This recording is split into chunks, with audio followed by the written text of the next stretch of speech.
Toby's Megatrain. Toby was delighted to take Percy's stone trucks down to the harbour.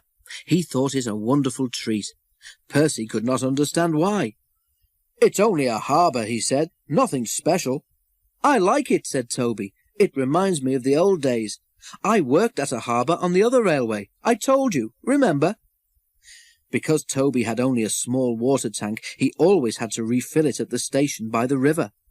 "What if we've run out of water halfway?" Toby wondered anxiously. "We shan't," said his driver confidently. "But what if the water column breaks down?" asked Toby. "Thomas warned me about the water from that river." His driver laughed. "Don't worry, Toby," he said. "We shan't take you fishing." The harbour was busy, and Toby worked hard. Not only did the stone trucks have to be taken down, but when they had been unloaded, they had to be sent back, often full of things brought in by the ships. One day, the stone trucks from the quarry didn't come. Toby waited in the yard. "It's not like Mavis to be late," he said to himself. "I hope she hasn't had an accident and met another lorry that forgot to look where it was going." At last the station master came over. "Mavis wasn't well this morning," he said. "She's better now, and she's on her way."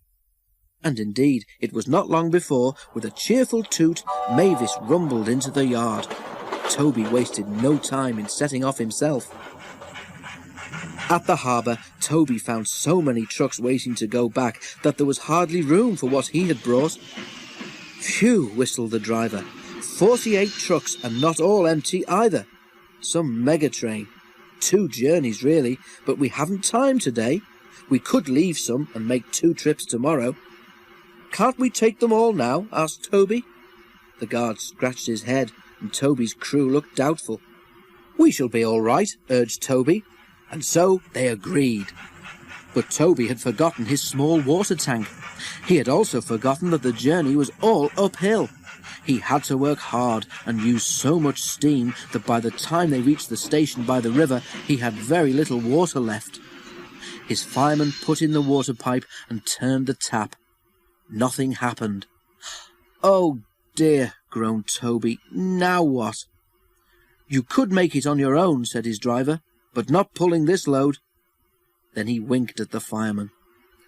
"Well," the driver went on, "I do know somewhere." "Is it far?" asked Toby. The driver laughed. "Not really," he said, and went to see the signalman, who told him where to leave the trucks. Toby pushed them carefully into a siding. Then he was uncoupled, and they set off up the line. "Where are we going to get water?" he asked.